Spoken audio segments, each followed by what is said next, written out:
of high-speed rail, these amazing hidden regional gems, and even a specific celestial event that's happening in 2026. We're basically giving you the ultimate insider's guide. This whole deep dive is designed so that whether you're planning a huge trip, or maybe you're even thinking about moving there, or you just want to understand what's going on in this European powerhouse, you'll walk away completely informed. We want to blend the absolutely crucial logistics, the stuff you have to know, with the really exciting, sometimes hidden, new experiences that are waiting for you. Okay, so where do we start? I think we have to start with the practicalities, the rules for getting in and staying. Then we can pivot to Spain's incredible infrastructure, specifically the high-speed rail, before we get to the fun stuff, the destinations. And then after that? After that, we zoom out. We'll look at the bigger picture. Yeah. The economy, the huge challenge of climate change, and then we'll end on, well, the unique can't-miss event of the year. All right, let's do it. First up, the rules. The unavoidable topic for anyone heading to Europe these days.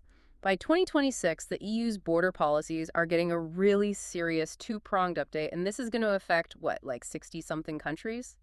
That's right. It's mainly for citizens of non-EU nations who currently travel visa-free.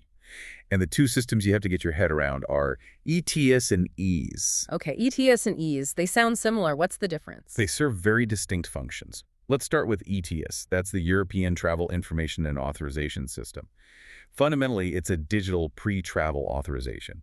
If you've ever been to the US or Canada, it's very similar to their ESTA or ETA systems. So it's basically a security screening you do before you even book the flight. Exactly, before you board the plane. It's all about pre-screening. And who specifically needs to get one of these? It's for non-visa or visa-free nationals traveling to the Schengen area and Cyprus. This is a really key point. Right. If you're from a country that already requires a full Schengen C visa, you do not need ETS. So this is for people who, up until now, had a pretty easy time just showing up with their passport. Precisely. It's for those who had minimal scrutiny before arriving. Now, the timeline on this has been confusing, to say the least. It feels like it's been delayed a dozen times. What's the latest for 2026? The current, and I stress current, expected implementation for ETS is for the last quarter of 2026. But, and this is a big but, it depends entirely on its counterpart, the EES, or Entry-Exit System, becoming fully operational. And when is that supposed to happen? That's currently penciled in for October 2025. There have been a lot of technical and infrastructure challenges that has caused these delays, but it really looks like 2026 is the year these systems are finally going to, bite. Okay, let's get down to brass tacks. What does it cost, and how long does it last? The ETS will cost 7 EUR, and the validity period is actually quite generous. It's good for 3 years, or until your passport expires, whichever comes first. And that lets you stay for the standard 90 days. Yes, up to 90 days within any 180-day period across the whole Schengen zone. And it's free for anyone under 18 or over 70. The sources kept repeating this phrase, that it's a permission to travel, not a permission to enter. What does that distinction mean in the real world, like when you're standing at the check-in desk? That distinction is absolutely crucial. Commercial airlines are going to be legally mandated to check for a valid ETS before they let you board. Oh, wow. So the airline is the enforcer. Yes. If they let a passenger on the plane without it, the carrier faces huge sanctions and fines. So you'll simply be denied boarding. That's the mechanism that gives the system its teeth before you even leave home. What about if you're not flying? Say you're taking a train from the UK. That's a good question. The initial rollout acknowledges that land and sea transport are trickier. So train operators won't be required to do the verification. But you still get checked. Oh, absolutely. The checks will happen rigorously at the physical border crossing, no matter how you get there. Yep. The liability just shifts from the airline to you, the traveler, at that point. Okay, so let's nail down that ETS versus EES difference again. ETS is the digital security check you do at home. Right. It confirms you're not a known security or health risk before you travel. And EES is what happens when you arrive. EES is the compliance mechanism at the border.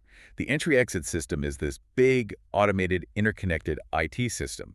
Its job is to register your entry and exit data in real time. So it's replacing the old passport stamp. Exactly. It replaces that old, often error-prone, manual stamping system. Its main purpose is to make sure everyone is complying with that 9180-day stay limit. No more trying to get a border guard to count faded stamps in your passport. And the source material mentioned that Spain is already getting the infrastructure ready for this? Yes, that's a key detail. Gran Canaria Airport, for example, is already switching on its smart border gates. These are essentially automated kiosks that use your biometrics, facial recognition, and fingerprints to log you into the EES database. So the system will be live at the border by February 2026. That's the operational expectation, yeah. This all sounds very efficient, I have to say. But it also sounds like it could kill any sense of spontaneity. Is a last-minute trip to Europe a thing of the past? It's definitely complicated. I mean, the IELTS application itself is supposed to be short, around 10 minutes, and most people will get approved in under 96 hours. But the critical point is that a small percentage, maybe 3 to 5% of applicants, will get flagged for a manual review.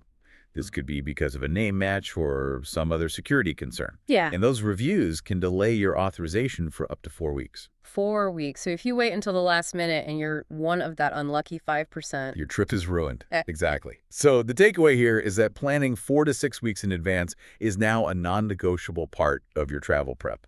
The biggest change, though, seems to be the level of enforcement. The sources talked about all these interconnected EU systems. Can you break down what those acronyms mean for us? This is what gives the whole system its real power. It's the convergence of multiple databases. First, you have SIS, the Schengen Information System. What's that one for? It's the EU's biggest information sharing system for law enforcement and border control. It has alerts on people who are wanted, missing, or, and this is crucial, people who have been refused entry or have overstayed. An EES overstay could get you flagged in the SIS. Okay, so that's a big one. What else? Then there's VIS, the Visa Information System, which exchanges visa data, and ECRIS-TCN, which is the criminal record system for non-EU nationals. It lets countries check if you have a criminal record anywhere else in the EU. So if I overstay my 90 days, or if I say I'm a tourist but I'm really there for unauthorized business, something that used to be hard to track, this new system makes it almost impossible to hide. That's it. Precisely. The data is now integrated and shared in real time. Overstays, working without permission, it's all going to be flagged across the entire block. And the consequences are much more serious, potentially a ban from re-entering any Schengen country. The days of just hoping for a lazy border guard are definitely over. Wow. Okay, so from temporary visitors to people looking for a longer stay, let's talk about the digital nomad visa. The sources are pretty clear that the cost of living that lifestyle in Spain is about to go up substantially. It is. This is a really crucial economic shift to watch.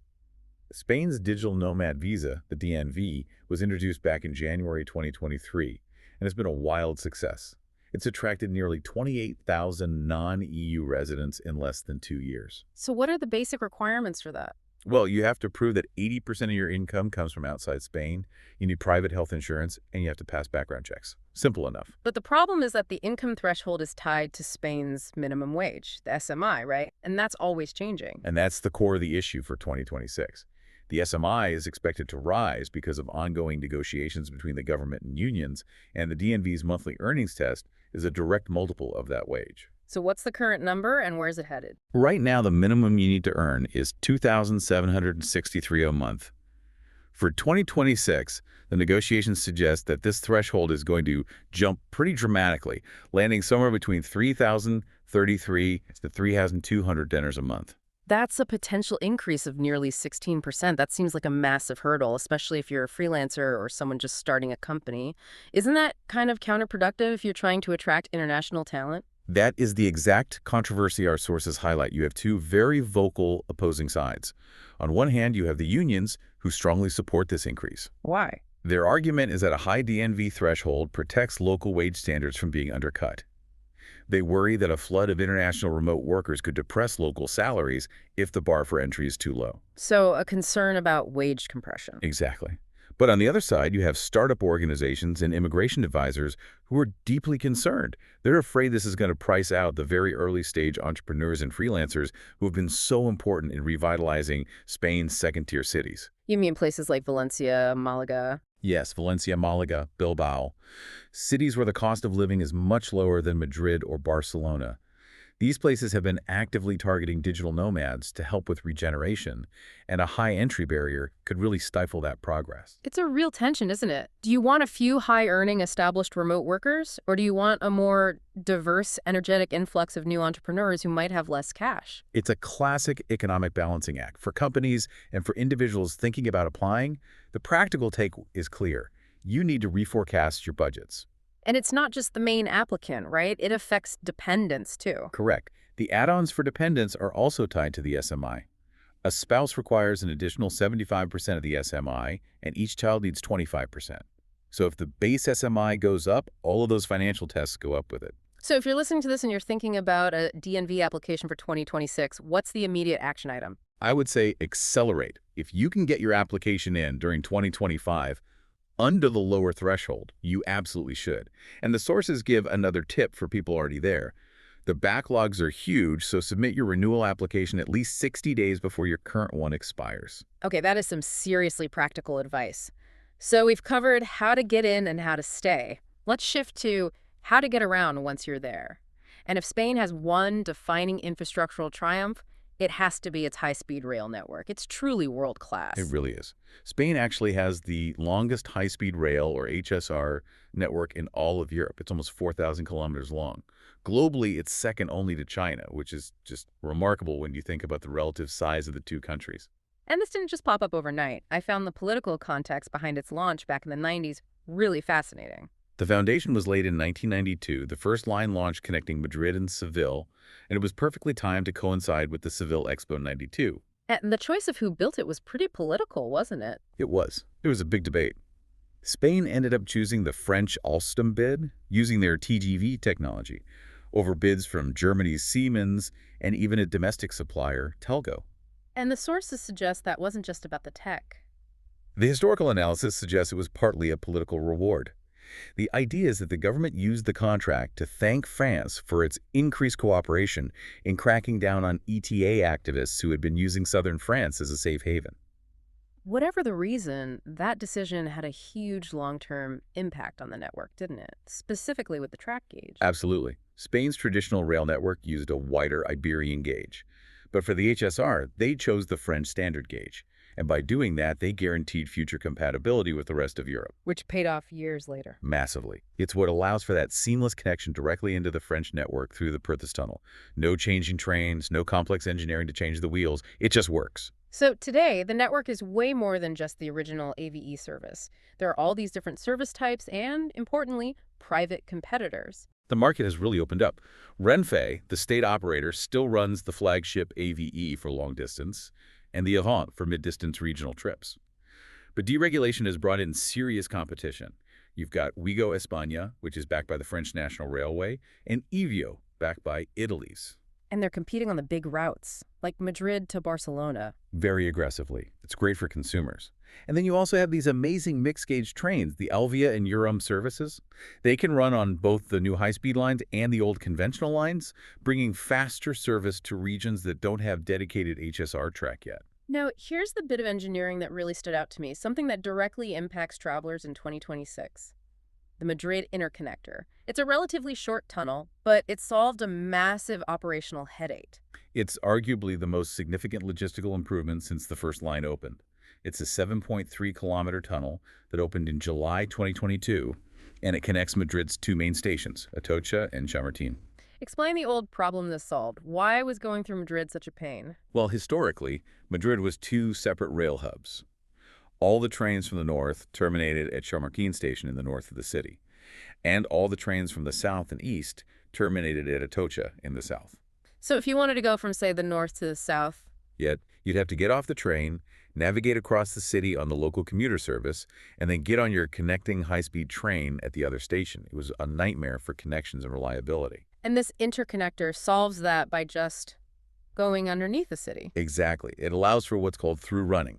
Now, a train can travel from Valladolid in the north, go directly under Madrid, and continue on to Alicante in the east without stopping or changing. It's a single-seat ride. It saves time and makes the whole network so much more efficient. That is a true game changer. So let's talk about some of the key routes that are benefiting from these updates. Well, the foundational routes are still incredibly fast. Madrid to Barcelona, that's 621 kilometers, and you can do it in 2.5 hours nonstop. The southern lines to Seville and Malaga are also really mature and efficient. But the big news lately has been in the north, right? Yes, the north and northwest are getting a big upgrade with the rollout of the new, more modern Class 106 trains. New AVE services to Gijón and Oviedo started in May 2024, and they immediately cut travel times by 10 to 12 minutes. And that's really changing how people travel up there. I saw a remarkable statistic about the Galicia line. It's incredible. The Madrid-Galicia line was completed in late 2021, and by June 2025, for the first time ever, more people traveled between Galicia and Madrid by train than by plane. Wow. The train has successfully captured a huge chunk of the air travel market, but just being better, faster, more convenient, and more comfortable. So despite all this success, the sources did point out one glaring gap that still exists in the network. The Mediterranean corridor, that's still the Achilles heel. There's a huge need for better high-speed links down the eastern coast.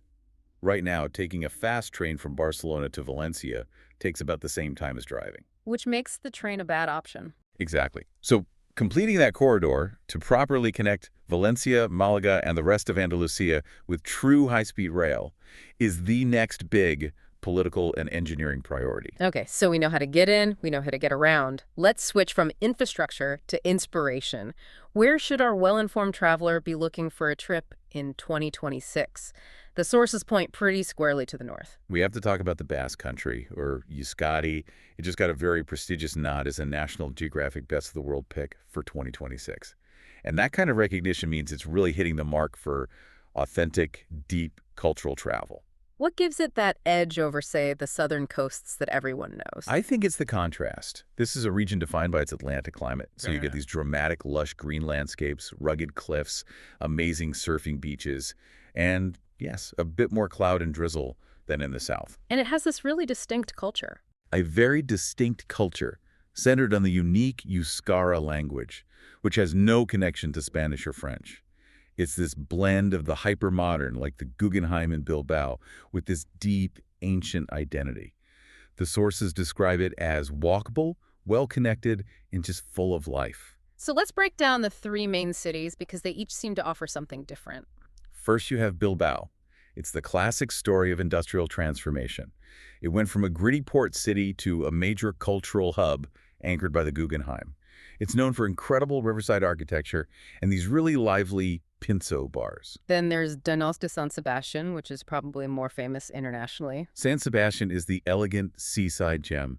It's famous for its beautiful Belle Epoque buildings, that perfect crescent-shaped bay, La Concha, and well, it has arguably the highest concentration of Michelin stars per capita on the planet. And finally, the capital, which a lot of people probably overlook. Vitoria-Gasteiz.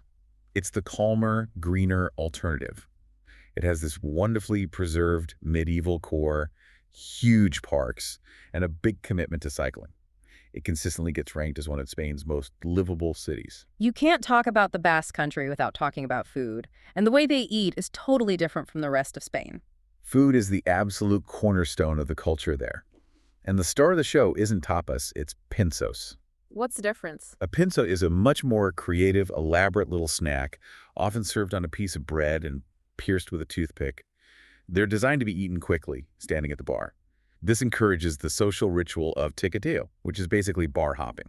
You have one drink and one or two pinzos, and then you move on to the next place. I love that. It's a completely mobile way of eating. And what about a proper sit-down meal? For that, you have to go to a cider house, a sacerdotigia.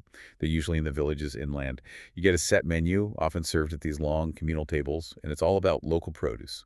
Salt cod, a Basque-style tortilla, and the glorious tuxilitan. That's the huge steak, right? The huge aged rib steak, often served very rare. And you drink tacacoli, which is a light, dry, slightly sparkling local white wine. It's a whole experience. Okay, that sounds incredible. Now let's move south to the architectural moment that's going to define 2026 for Spain. The completion of the Sagrada Familia in Barcelona after 144 years. That's just mind-boggling. 2026 is the year of culmination. It's expected to approach completion, and the timing is very deliberate. It marks the 100th anniversary of Antoni Gaudi's death. The main focus is the inauguration of the final, tallest tower, the Jesus Tower. And that changes everything. It goes from being an active construction site to a preserved monument. How does that change the visitor experience? It's getting a radical overhaul using technology to enhance the experience. The sources talk about advanced audio guides using augmented reality, AR, to overlay historical and symbolic information onto what you're seeing in real time. So you can understand Gaudi's vision without being in a massive tour group. Exactly. And when all the scaffolding finally comes down inside, the full intended experience will be revealed for the first time. They have new lighting systems designed to mimic Gaudi's ideas about divine light, and the acoustics have been optimized. You'll be able to experience this space as he actually intended. And once it's finished, the job becomes about preserving it forever. Right, it shifts to long-term conservation management. They're installing these very discrete environmental sensors all over the building to track tiny changes in temperature, humidity, and structural movement. It's a blend of ancient craft and cutting-edge tech to protect it for centuries to come. Okay, moving away from the huge tourist draws, you found some fantastic, lesser-known spots for us. Let's start with one in Castilla-La Mancha that looks absolutely stunning. We're going to Alcalá del Júcar. This is a true hidden gem, set on this dramatic rocky slope overlooking the Júcar River. What makes it so visually striking? You have this medieval castle perched right on top of a huge rock. But what's really unique are the white houses that are literally built into the rock face, using natural caves. And below it all, a beautiful Roman bridge. And it has a really unique feature to visit. The Cave El Diablo, the Devil's Cave, it's this makeshift museum and bar that's been carved right into the cliff. It's a totally memorable and unexpected place to have a drink. I love that. Okay, next we go down to Andalusia, to a city called Carmona, which is often overshadowed by Seville. Carmona's history is just immense, predating the Romans. But its real claim to fame is the massive Roman necropolis just outside the city walls. It has over 900 family tombs, dating from the 2nd century BC to the 4th century AD. That's an incredible concentration of ancient history. What's the main landmark in the town itself? The Alcázar de la Puerta de Sevilla. It's a huge Moorish fortress. You can still explore the Prisoner's Hall and climb the Tower of Gold for these incredible panoramic views over the plains. And for our final hidden gem, we're going all the way to the northern coast to Asturias for a completely different vibe. Lostras. The classic coastal fishing village, but it's incredibly dramatic. It's nestled between the sea and the mountains with these impossibly steep, cobbled streets and pastel-painted houses that just cascade down to the port. It looks like it's straight out of a movie. It was actually the setting for a popular Spanish TV show called Dr. Mateo. And for something completely different nearby, there's the Jurassic Museum of Asturias. The one shaped like a dinosaur footprint. That's the one. The building itself is an architectural marvel, and inside it has one of Spain's most important collections of dinosaur fossils and skeletons, including a T-Rex. It's a great contrast to all the medieval history. Perfect.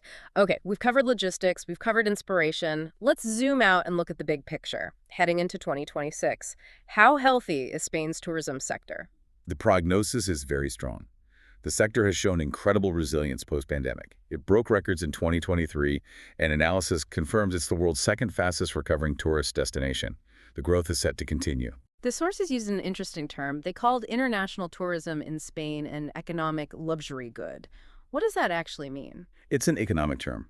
It means that as people's incomes rise, their spending on Spanish tourism increases at an even faster rate. So if your income goes up by 5%, your spending on a trip to Spain might go up by 10%. It implies a very high growth potential and makes the sector a really reliable engine for the Spanish economy. And which countries are driving that growth? The US and the UK are the fastest growing markets. This is down to two things: a recovery in people's real disposable income and Spain's reputation for being a very stable, safe destination.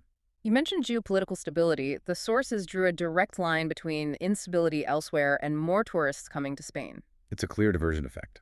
When other destinations in, say, the Eastern Mediterranean are perceived as risky, tourists divert their travel to places they see as safer, like Spain. This has been a big boost for American, British, and French tourism in particular. Another fascinating trend was this idea of deseasonalization. People aren't just traveling in July and August anymore. That's right. You have more retirees traveling, more people without school-age children, and the flexibility of remote work. It's pushing demand into the shoulder seasons. In 2023, the growth rates in the spring and fall were 5 times larger than the growth in the peak summer. And that's got to be a huge benefit for the country. It's massive. It improves job quality because you need fewer temporary seasonal workers. And it helps with infrastructure, preventing those huge strains during the summer and letting things run more smoothly year-round. So we have this strong, growing sector, but it's running headlong into its biggest long-term challenge: climate change. The sources were pretty blunt about this. It's an existential threat to the current tourism model. The analysis is clear.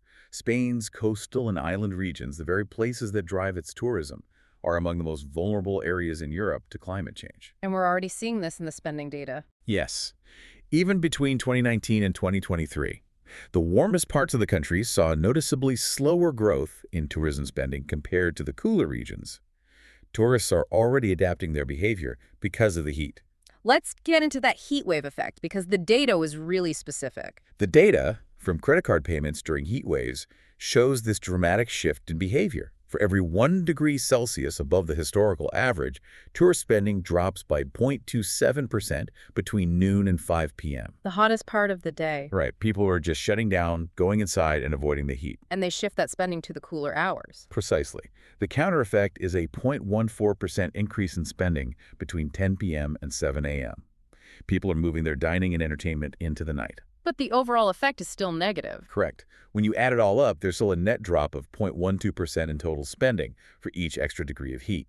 This is a huge signal for policymakers. It shows that even when tourists try to adapt, extreme heat still means a net financial loss. Spain has to figure out how to adapt its infrastructure to this new reality. Okay, so from the macro challenges to a truly unique once-in-a-century event, let's talk about the sky.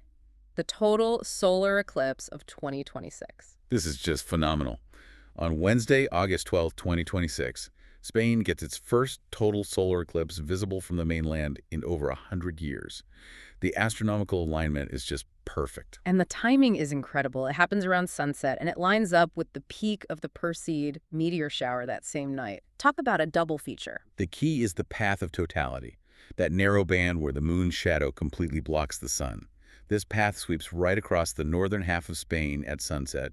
It enters in Galicia around 7:30 p.m. and races east, reaching the Balearic Islands just after 8:30 p.m. How long does the total phase, the really spectacular bit, last? It's brief but unforgettable.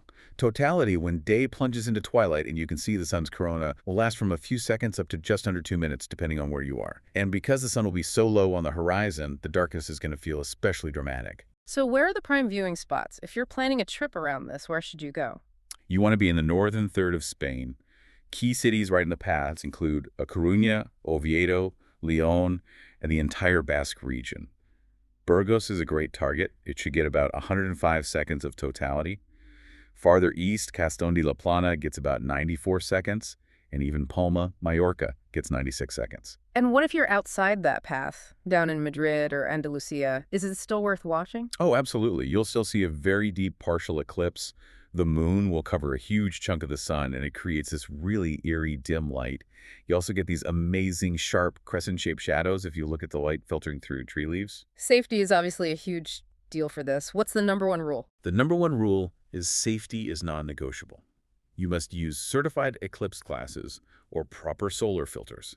The only time you can look directly at the sun is during that very brief total phase when it's completely covered. Any other time, filters on. No exceptions.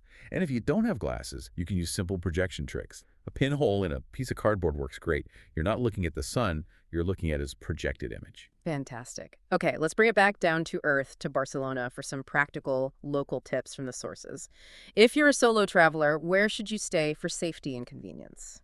The recommendation is to stay in what they call the Central Corridor. That's the Gothic Quarter, Born, Example, and Gracia. It's all very walkable and well-connected. But for someone looking for a more authentic local feel? For that, you should venture a bit further out to Sarria. It's above Gracia, and it still feels like its own little old town. It's much quieter, full of great local shops and bakeries. It's the perfect antidote to the tourist crowds. The sources also mention these hidden historical gems right in the middle of the Gothic Quarter that most people walk right past. Exactly. You can find ancient Roman columns tucked away inside an old building. Or the old Jewish baths, the mikveh, which are amazingly located inside an old furniture store. Finding these spots gives you a real sense of connection to the city's deep history. What about authentic bars? Where do the locals go? For old-school traditional places, the sources pointed to La Plata and El Champanjet. They haven't really changed in decades. But if you want the high-end, creative cocktail scene, then Paradiso and Sips are both ranked among the best bars in the world. Let's talk more about food. Beyond paella and patatas bravas, what are the truly Catalan dishes people should seek out? To really connect with the regional identity, you should look for a fricandó, which is this amazing slow-cooked beef and mushroom stew. And in the winter, escudella is a must. It's a rich meat and vegetable broth with pasta. And when it comes to appetizers, there's a funny cultural test. The Spanish omelet, the tortilla española, The test dish. Why? because it's simple, but hard to get right. Locals will often judge a bar's quality by its tortilla. Is it moist? Are the potatoes cooked perfectly? If they nail the tortilla, the rest of the food is usually great. I love that. And for dessert, what are the Catalan classics? The two essentials are crema catalana, which is their version of creme brulee, and mel i mató. That's just honey served over a fresh, unsalted local cheese called mató. It's simple, light, and distinctly Catalan. Just a quick practical question. What's the best way to get out of the city to see Montserrat? The easiest way is the R5 train from Plaza España. It takes about 90 minutes. You can do it on your own, no problem. But if you want to beat the huge crowds, the sources suggest taking an early tour that leaves the city around 8:00 a.m. You'll get there by 9:00 before the midday rush. And finally, a cultural note on how to dress. How do you avoid looking like a tourist? The general rule is that Europeans tend to dress a little more smartly in cities. The advice is to avoid the classic tourist giveaways. No flip-flops in the city center, and probably avoid sweatpants. Comfortable, sturdy walking shoes or sandals are key, because you'll be walking a ton. And what about the language? Spanish or Catalan? English is very widely spoken in the center, so you don't need either. But the linguistic dynamic between Spanish and Catalan is a big part of the local identity. Learning just a few key phrases in both languages, hello, thank you, goes a really long way in showing respect. We have covered so much ground today, from the technical details of a 7 EUR visa fee and the rising cost of the digital nomad life, all the way to the literal path of an eclipse sweeping across the northern horizon. To pull it all together, we detailed those crucial logistical hurdles for 2026 EDIs becoming mandatory, and that significant income hike for the digital nomad visa, which really highlights the tension between protecting local wages and attracting new talent. And we celebrated Spain's high-speed rail network, a truly world-class system made even more efficient by the genius engineering of the Madrid interconnector. We gave you some incredible destinations. The unique, food-obsessed Basque Country, the architectural culmination of the Sagrada Familia with its new AR-enabled experience, Yeah. and those deep-cut hidden gems like the cave houses of Alcalá del Júcar. And of course, we plotted out the perfect viewing spot for the 2026 total solar eclipse and gave you some really practical, nuanced tips for navigating Barcelona's local life. So what does this all mean for the future of Spanish tourism? The sources confirm its overwhelming success. It's the world's second fastest recovering destination. But that incredible economic engine is running directly into the data-confirmed challenge of the climate. And that raises the final important question for you to think about. We saw the hard data. Hotter parts of Spain are already seeing slower tourism growth, and people's spending is shifting dramatically to the cooler, less profitable hours of the night. Spain has a major job ahead in balancing its summer success with this new reality. So the question is, will travelers voluntarily start embracing northern Spain and cooler travel hours? Or will the increasing intensity of the summer heat force them to abandon the Mediterranean and seek out regions like the newly highlighted Basque Country sooner than the tourism industry even expects? That dynamic tension between economic success and climate sustainability is the defining challenge Spain faces next.